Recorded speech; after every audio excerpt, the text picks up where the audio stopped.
Zontine was involved with historic preservation almost from the first year she arrived in Winchester in the early 1970s. She has served as treasurer, revolving fund chair, and president of PHW, as well as on the Virginia statewide revolving fund. She was a member of the board of trustees for the Shenandoah Valley Battlefield Foundation for 6 years, and one of 2 advisors from Virginia to the National Trust for Historic Preservation for 9 years. She also served as the founding president of Glass Glen Burnie Museum Incorporated, which was responsible for operating the House Museum and Gardens while planning for the future Museum of the Shenandoah Valley. Gene Fisher is a graduate of Hanley High School and Virginia Tech, where he received a BS in civil engineering. After Army service, he returned to Winchester in 1971, employed as service manager at B&M Cadillac Chevrolet, and then as assistant plant manager at National Fruit Product from 1988 to 2013, when he retired. He was the physical plant director at Shenandoah University, which put him in direct supervision and contact with the Old Town rehabilitation projects. Gene has also served in government on the Frederick County Planning Commission from 1999 to 2004, and on the Frederick County Board of Supervisors since 2004 to the present, and is currently running from the Shawnee District for a 3rd term. Please welcome Patricia Zontine and Gene Fisher.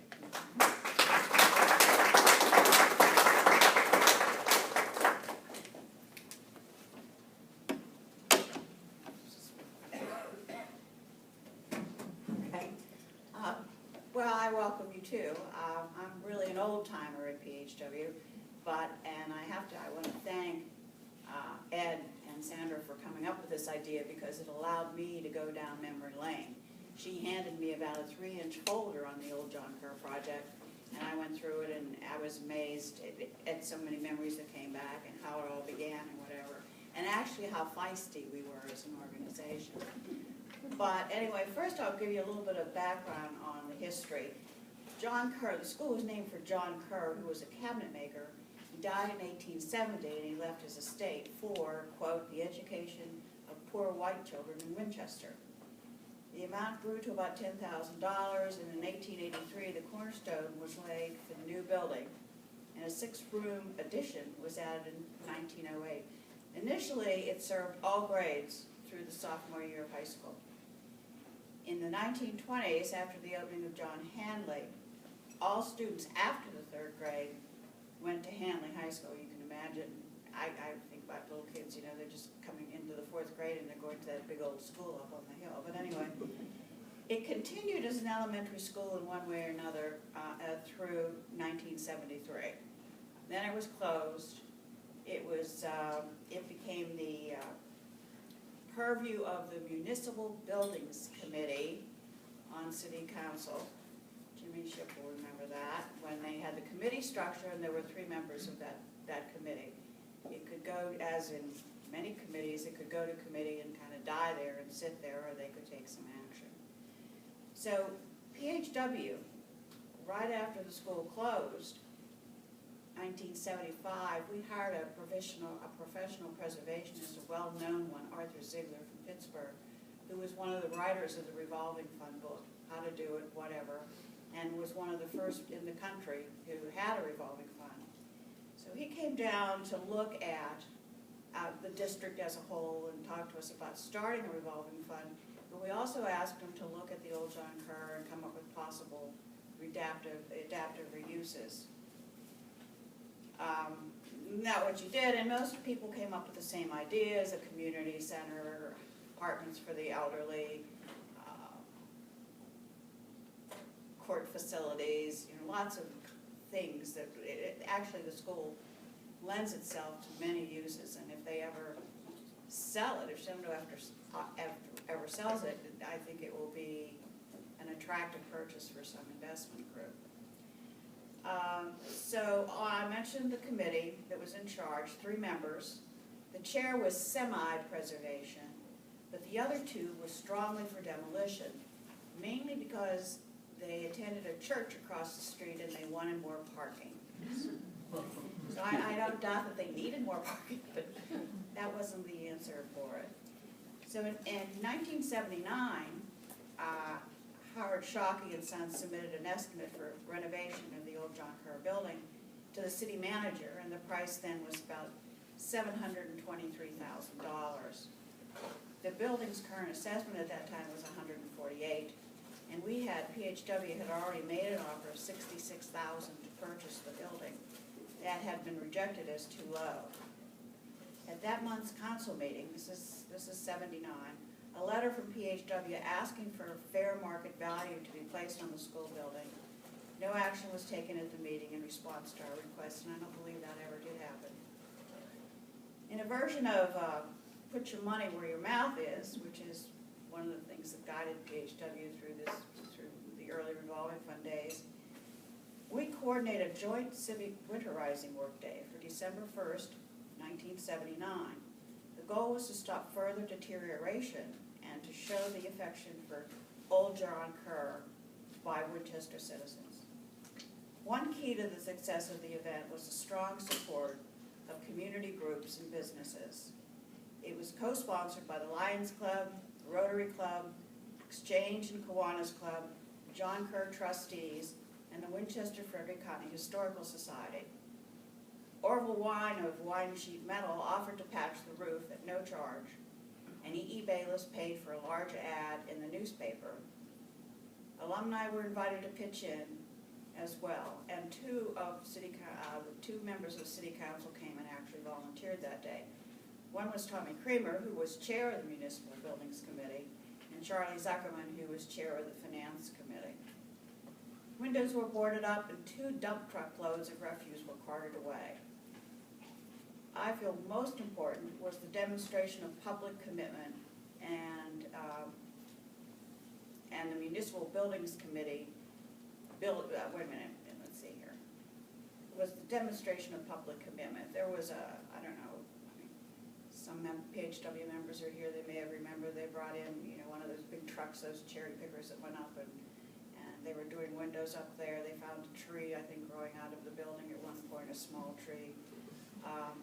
But anyway, because it was such a high media, high activity, highly popular activity, the Buildings Committee took a new position. Their recommendation was to put the building up for sale, and they agreed to pay half of the $5,000 cost of the winterizing day. PHW raised the rest of the money for the cost for that day. The December 6th Star editorial page featured an editorial endorsing the John Kerr project and urging council to continue to move forward. So at this point, 79, we're 5 years after the closing of the school. PHW continued the pressure through the 1980s. You can flip here, I keep forgetting to ask you to flip. It's been a while since I did one of these. This is the history of Old John Kerr, and the 2 fellows down here in the corner, one might be the principal and the other one was the bell ringer. And they told the story that the bell ringer used to stand on the corner, and when the kids were wandering in or running in trying to get there before the bell rang, he would say, "I'm going to ring it, I'm going to ring it." But he was always kind enough to put her off until the last little kid scurried in. This was probably one of the high school classes that graduated in 1904. So it was the only school in Winchester until they built, I think, John Handley. At the time they started building other elementary schools, but it was the only school in Winchester, and as it was only for white children, the black children were being educated at the Old Stone Church on Piccadilly Street, which is quite small, if you've ever been there. So PHW continued the pressure through the early part of 1980, with editorials appearing in the Star and members of council questioning members of the Municipal Building Committee. There was sort of a heated exchange at one of the council meetings when they were asking questions about what were they doing and why were they not doing it faster. And I guess President of Council said, well, you know, it's in the hands of the Municipal Buildings Committee, and the person who was questioning happened to be Bill Shenandoah, and he just kind of gave it a smile. And the chairman answered, well, he doesn't have any faith in us, which was probably true at the time. So they took no action, despite the media's attention. From the Star's editorial on September 4th, 1980, the quote was, "Foot dragging has been standard operating procedure for the Municipal Buildings Committee handling of OJK, Old John Kerr." And I think the idea was, well, you know, you let it deteriorate enough, eventually it'll get to the point where the options are, the only option is to tear it down. Final sale, and 2 bids were received.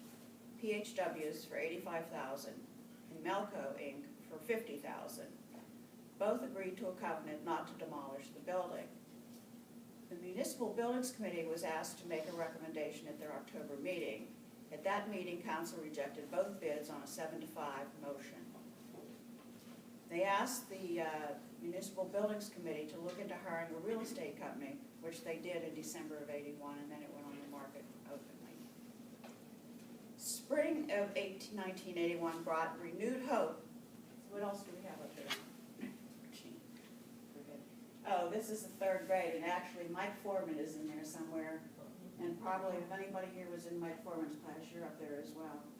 Well, J. Kenneth Robinson Jr., Anita Pettypacker, who is now Anita, she's a realtor. Yeah, Arnold, right. Michael Foreman. See anybody else I recognize? Lots of people. Cathers, Riley, Linda Nelson. Anyway, and this is when people started writing in or being interviewed about what they remembered about their experience at Old John Kerr, and some of those are interesting to read. I brought some pieces from the Star up here on the table. I wasn't going to go into too much detail, but you can come up and look at those if you want to. All right, what else we got? Okay, this is the invitation that was widely distributed to come and work on the civic work day at Old John Kerr. There were a lot of people there. I can't remember what I did, but I know I wasn't boarding up the windows. That wasn't one of the things I was doing. So, okay. This is an article that was written by Katie Rockwood, who was the president at the time, and this appeared in a 4-page handout that was printed by the Star and put out at the time of the rededication. Katie really took the lead on this. I was in charge of the revolving fund, but she was the one that wrote the letters and to the council and kept pushing and pushing, and she understood how to evaluate a building based on what you could get on income, and she worked out those figures and whatever. Dealt with companies that called in that were kind of interested in the building. She didn't mince any words. She just said, if you wait much longer, you're not going to have any value, there will be no value in the building, and all you'll have is a piece of land, or it'll fall down. So, okay. This is another piece from the handout on the rededication day about how it was going to work and who was going to be in there. Let's see what else we have. Okay, this is when we got into fundraising. Anyway, all right, so spring of 1981 brought renewed hope that the private sector could be the solution for Old John Kerr.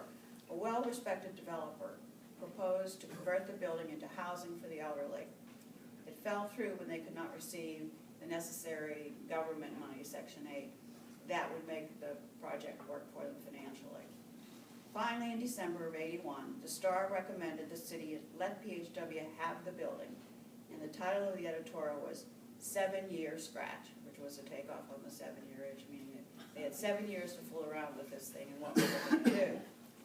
Finally, okay, I guess we'll just leave it there. Finally, and what I like to call the man on the white horse, rode into Winchester in 1982 and that was being Dr. James Davis, who was the incoming president of Shenandoah College and Conservatory. Reading the paper, he realized he could solve two problems. After renovation, the school building would serve as the home of Shenandoah's nursing program, which was then seeking accreditation, and the community arts program, as well as solve the city's problem with Old John Kerr. Once the details were worked out between the city of Winchester and Shenandoah, PHW was one of the first to step forward and pledge $10,000 toward the fundraising goal. I have the little bit of background on the college proposal to that. I think the college paid $10 for the transfer deed to them, and they were supposed to pay something like at least $1 a year of rent. I don't know how much of that is really there, but anyway, we had the see what else. This was part of the handout again, and you could see that there was a space where people could fill out and send in money, and PHW also did a fundraising drive to help us get the $10,000 together to give to them. And that's when we did some bumper stickers which said, I think, Save Old John Kerr. There's a photo in the paper on it. So at the rededication, which was exactly, we could go back to the first one, 100 years after its construction, September 1983, over 500 citizens, many alumni and former staff were at the event. Many memories were shared that day, from the Bad Box.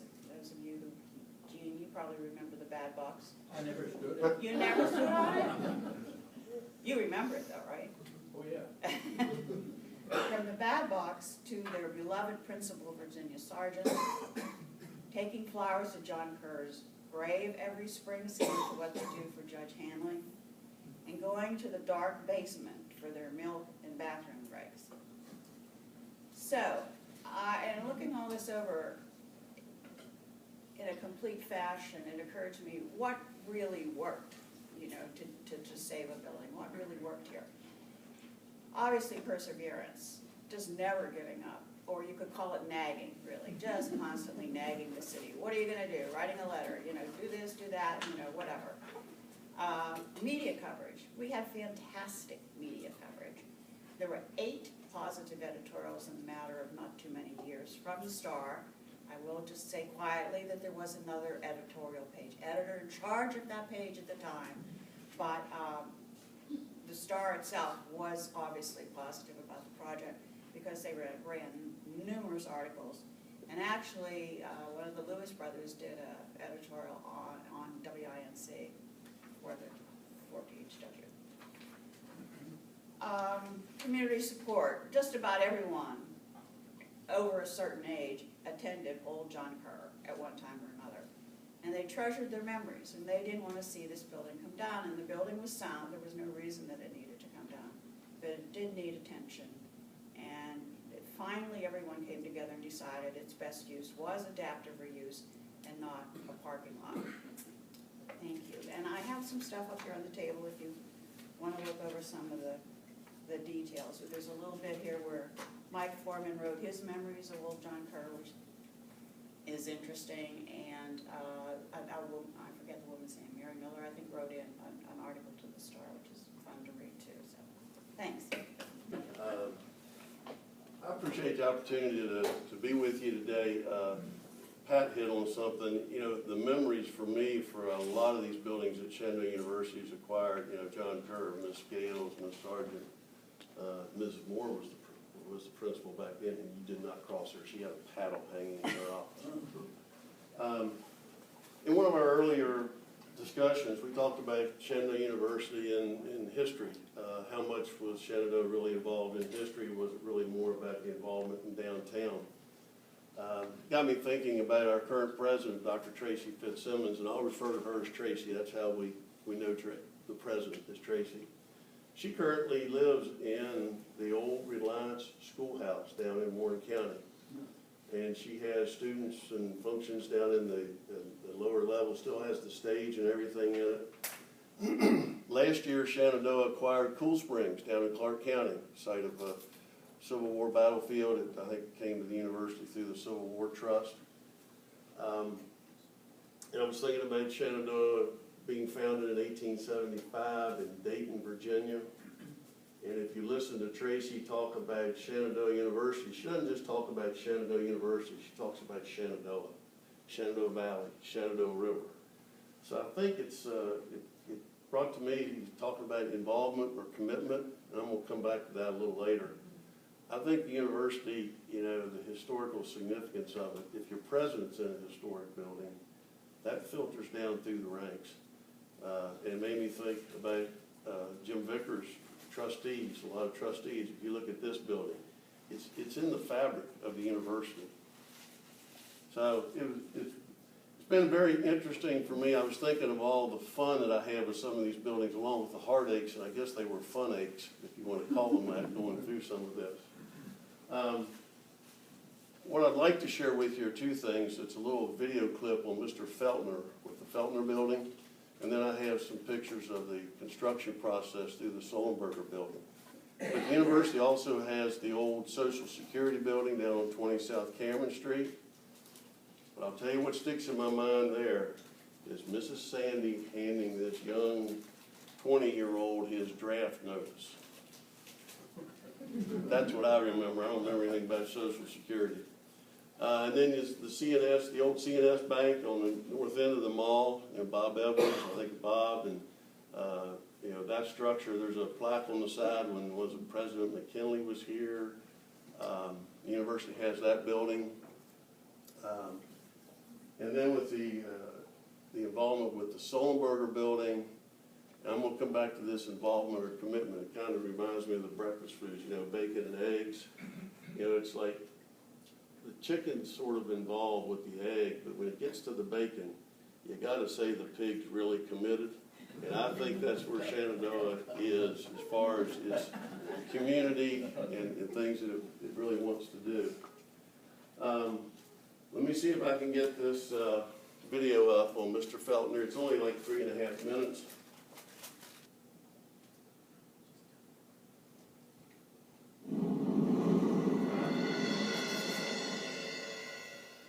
When you talk about the history of Nine Court Square, which consisted of 7 buildings, you first have to talk about their age.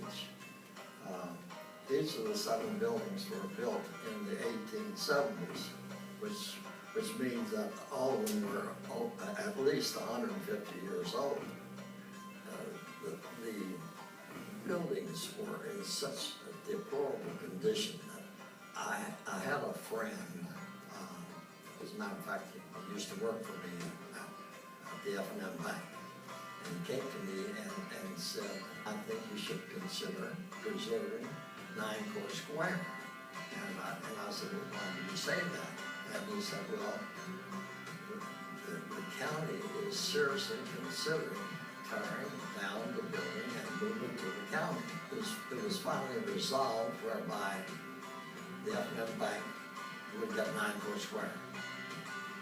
Our reason for doing that was that we wanted to bring our holding company headquarters here.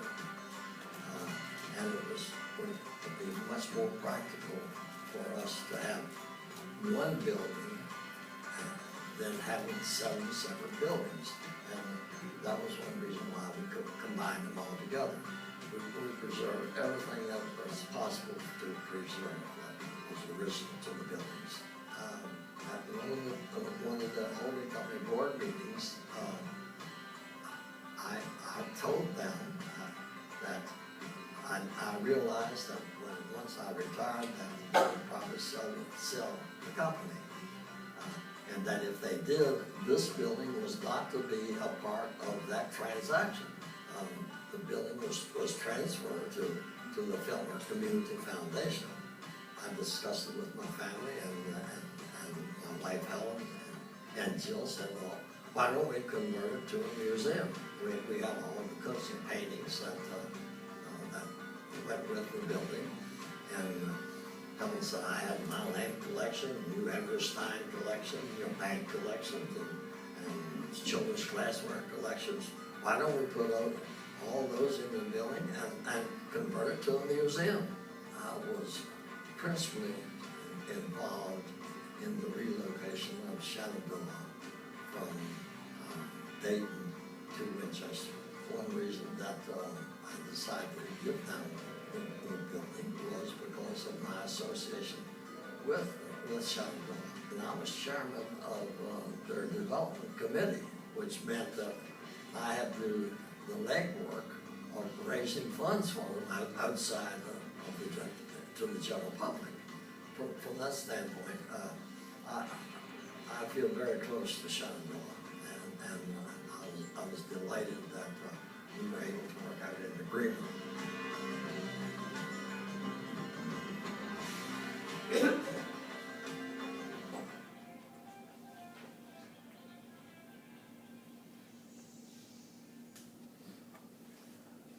One of the interesting things, again, that I had to think about, brought back memories of the Feltner Building.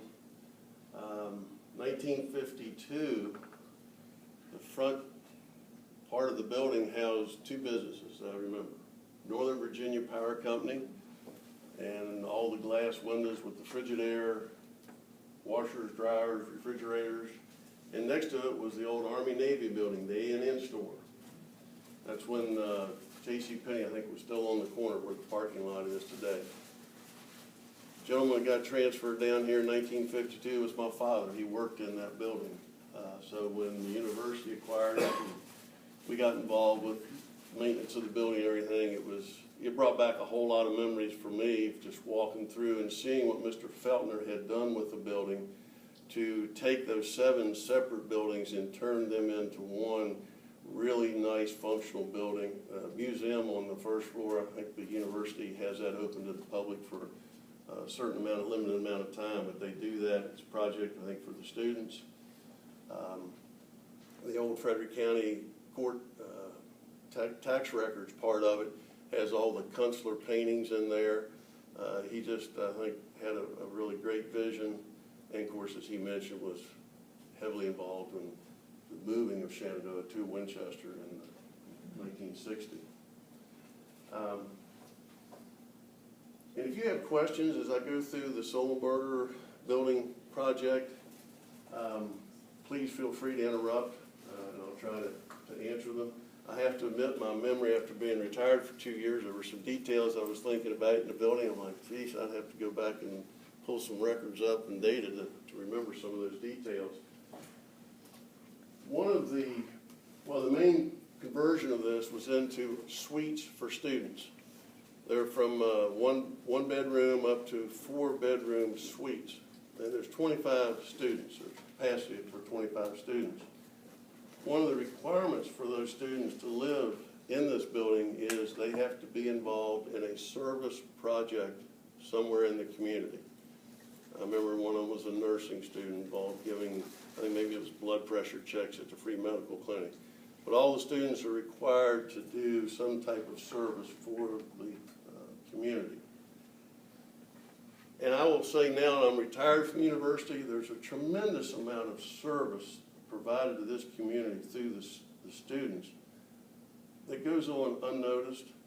My wife's aunts, one day the door knocked and it was pharmacy students, wanted to help them out with their medications and that they had any questions and things like that. So there's just a tremendous amount of that goes on that I think we don't readily see that is called involvement or commitment in the community.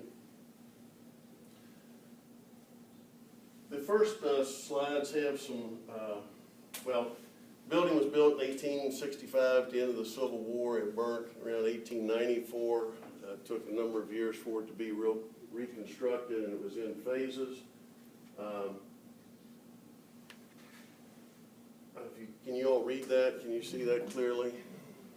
I'm not going to read it all to you. But basically, it's been known to the community for forever, in my opinion, as the Solenberger Building.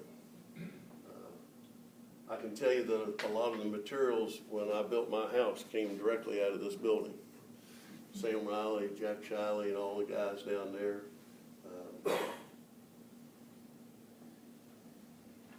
And at the turn of the century, when it was reconstructed, it had a saloon and a tobacco shop. Now, I worked with John Barker, who was our historic consultant, and Namita was here earlier, going through the history and things. And once we got into the construction, we were convinced that in part of those renovations that the mason must have regularly attended the saloon because the walls through the building literally did this.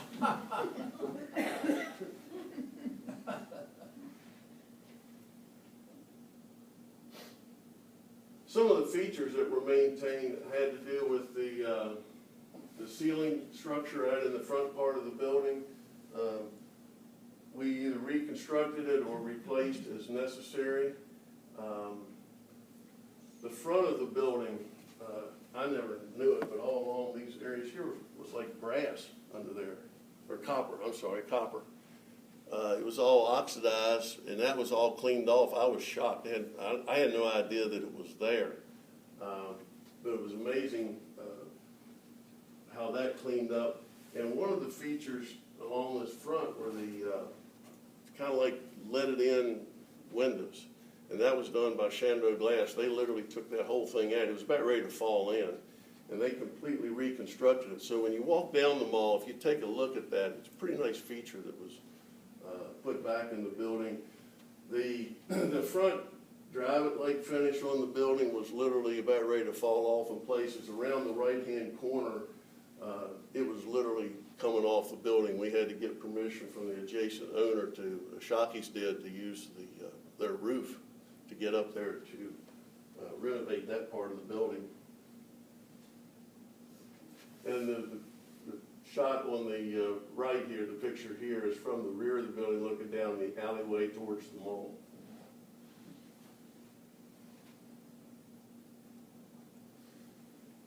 Picture on the right shows the shelving, the storage units. These were very fascinating and very interesting to preserve. I don't know if you're familiar with how the doors worked on that, but they would hinge on one side, or you could disengage the hinge, pull it out, and it had a long arm, and you could flip the whole door around to display. I remember they had files and drill bits and all kinds of things like that. The real fun, expensive stuff was usually down here if you're going through the hardware store. But that was preserved on both sides, a number of them in the front part of the building. The front part on the first floor is currently used for commercial use. I think it's, what is it, yoga or some exercise, okay? A number of issues that we had to deal with, and actually came all the way through the first floor. The roof had really failed. It was leaking. That water had come all the way down actually to the first floor. We had issues with mold, rotted timbers. There's a picture here on the second floor. Well, we'll get to it in a minute, but you couldn't even walk on part of the second floor. It was that hazardous, and the wood joists were deteriorated. This is on the second floor. You can see where in the left-hand picture, you can see where they had those columns down the center to support the roof. When they took the old roof off, they had to brace that north wall. If they had not done that, it would have taken just a little gust, kind of like we're having today, and that wall would have been either laying inside or out in the alley. And part of the walls I was talking about that vary 8 inches from the front to the rear on both sides here. When they did the measurement for the trusses, they had to measure every truss individually. Each one had to be constructed a different length. And even then, when Shockey's went to install them, they had to modify some of them, shave a little bit off or add a little bit to get them to fit correctly. The old wood floor was unbelievable. I would not have believed it. They had a section of it refinished. That floor came up beautifully. It looked horrible. It looked like it had gray paint on it. It was just so much dirt and grime in it. But we were able to restore a good portion of the old wood floor that was in the building. The sash windows on the right, how much weight do you think it takes to counterbalance one of those windows? Those are large windows. Those are not your average residential size window. There are two 27-pound counterweights on both sides to counterbalance those windows. Large pieces of glass. By the way, they no longer operate. We thought maybe with students on the second and third floor, it might not be a good thing to have windows that operate. I will say, I'll share this with you. While working at the university, I have to say there are paybacks. Things that you did in college and you didn't think about some physical plant person or some staff person having to follow up. There were paybacks while I was working at Shenandoah.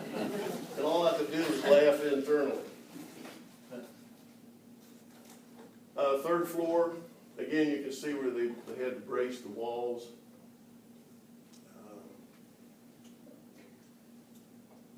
There was one wall. This was an interesting feature on the third floor at the back, and you can see this today, but and there's another picture later on that you can see more clearly. Evidently, the employees of the store, and there's one on there, the guy wrote a note that he was going to St. Louis on such and such a date to see somebody, and you can still read it on that wall. That wall has been preserved in the back stairwell. And there were no X-rated comments on there, by the way. It was all general audience. Here are some of the new roof trusses that were constructed. Like I said, they all had to be fitted individually just because of the variance in the walls.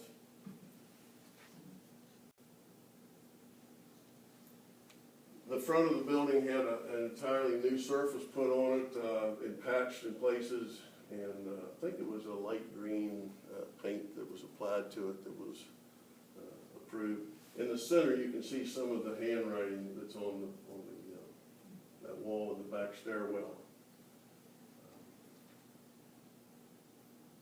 Other issues we ran into with it, there's all kinds of things that put a little bit of fear in facilities folks, things like asbestos. And the other thing that we had encountered on a large scale was lead-based paint. All the beams and columns, if it had steel in the building, it had lead-based paint. And of course, the fun that the facilities guy gets to do is go back to the Building and Grounds Committee of the university or to the president and say, you know the budget that we gave you for that with this contingency fund? Well, and you can picture where that conversation goes and how many smiles that come about. I think that's the last one here. Questions about anything at the Solenberger building? I just want to say, Gene, they did a fabulous job on that. I was very impressed. It's a wonderful facility. Looks great. You know, it turned out really well. It was my first experience with the Virginia Department of Historic Resources, and I have to give credit to John Barker and Amita. And we went to Richmond and met with staff down there. Very cooperative. The only main problem that we had, and I thought, was all the people we talked to initially when we got around to the construction of the building, we had to deal with somebody else that didn't know anything.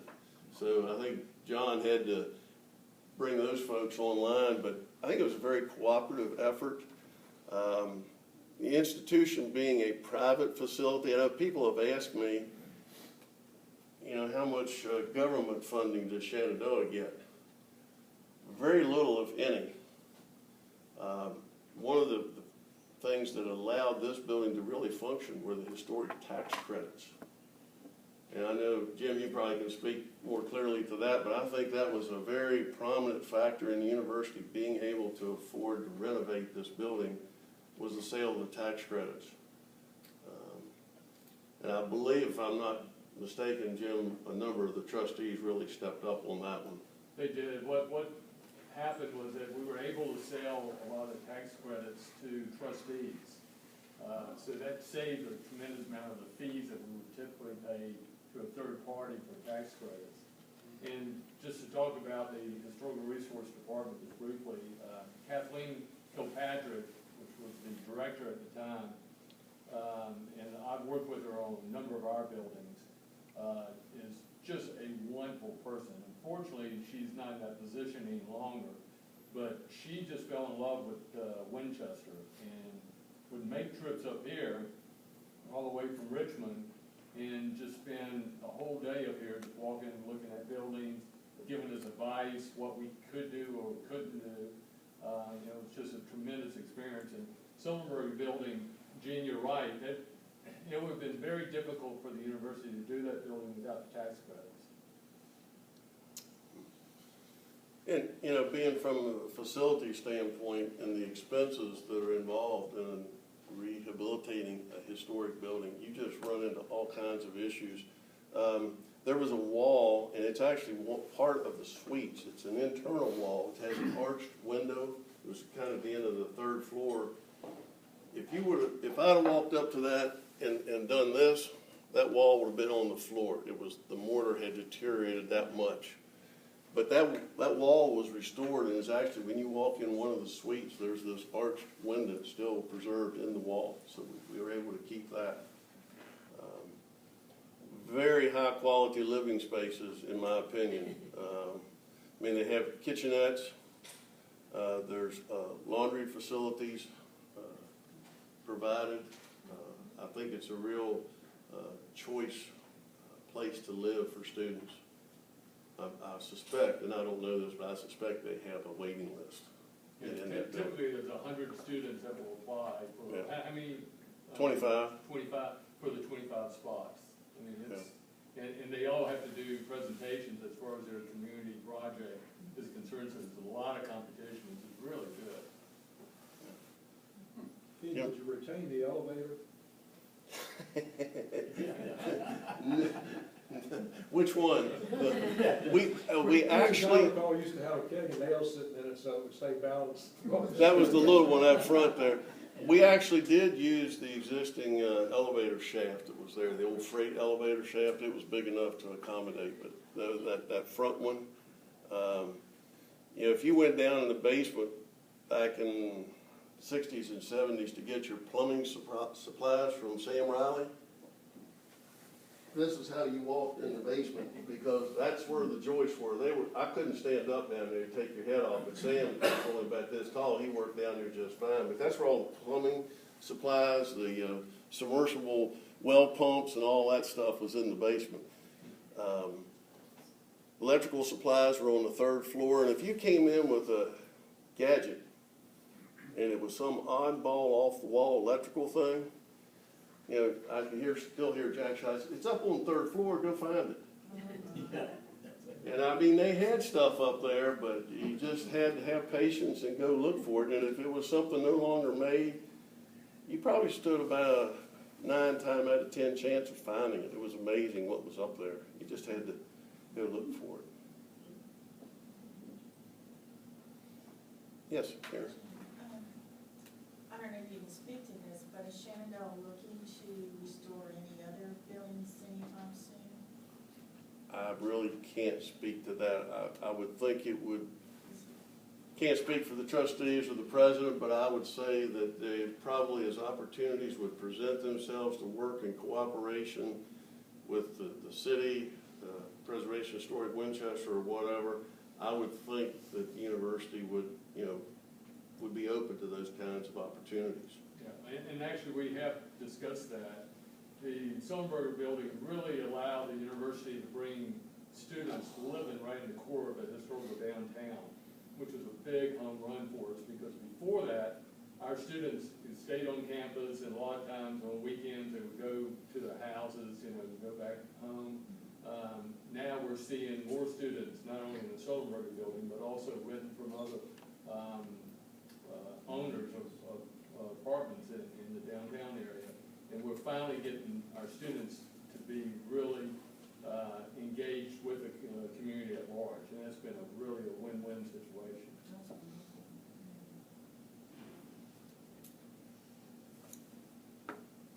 Thank you for... I know, does anyone have any questions about the John Kerr project? No? Okay. We need to commend you, Pat, for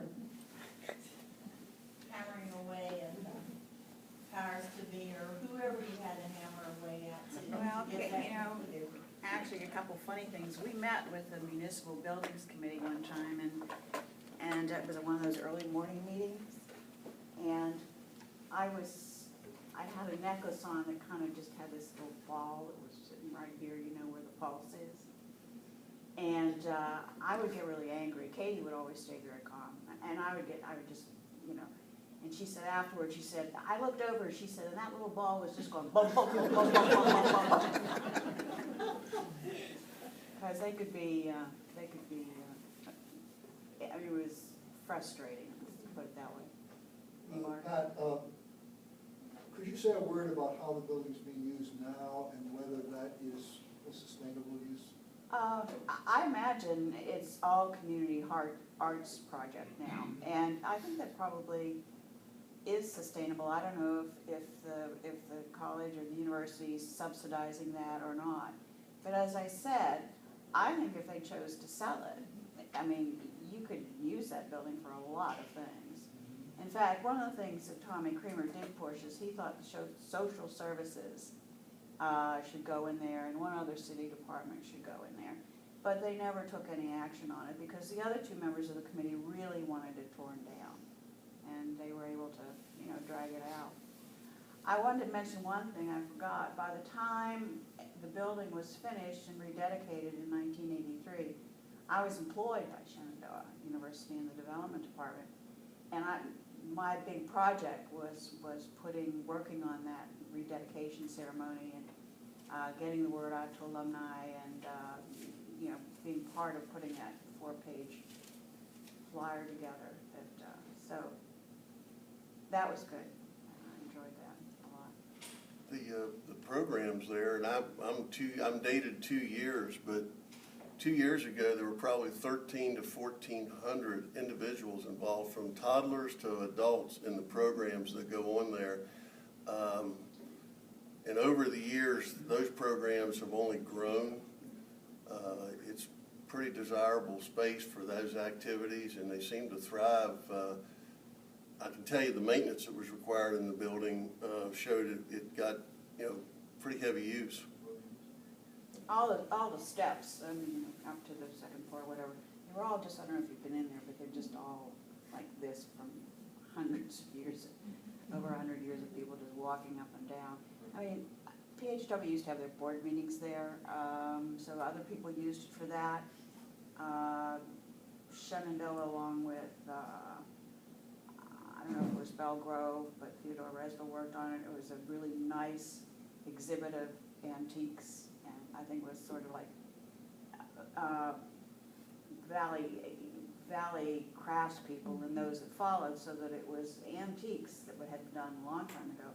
And then there were contemporary artists and potters and whatever that had a show there. That was nice.